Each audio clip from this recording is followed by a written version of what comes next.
आज बनवतोय आपण उपवासाचं थालीपीठ. त्यासाठी आपण साधारण एक 4 वाट्या साबुदाण्याचं पीठ घेतलं आहे आणि 2-2.5 वाट्या राजगिऱ्याचं पीठ घेतलं आहे.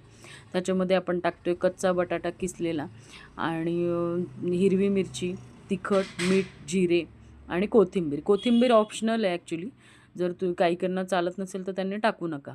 आणि शेंगदाण्याचं कूट टाकायचं आहे त्याच्यामध्ये आणि छान जसं पाणी लागेल तसं त्याच्यात मिक्स करून घ्यायचं आहे प्रॉपर. कारण बटाट्याला ऑलरेडी पाणी सुटतं, तर तुम्हाला जसं लागेल त्याप्रमाणे पाणी ॲड करून छान मळून घ्या. इथे बघू शकता तुम्ही पीठ छान मळून आपण तयार आहे आपलं. आणि तव्याला तूप लावून मी आता हे थालीपीठ बनवते, थापटवून घेते मस्तपैकी आणि थोडं थोडं तूप टाकून ते छान भाजून घ्यायचं आहे आपण इथे.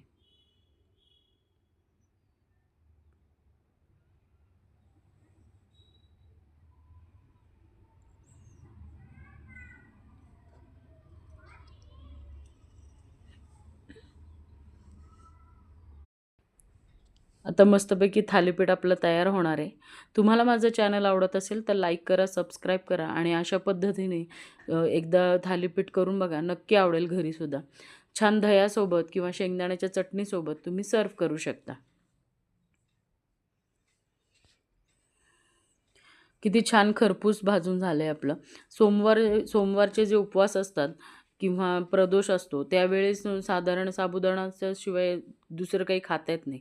मग काही-काहींना साबुदाणा चालत नाही, डोकं दुखतं.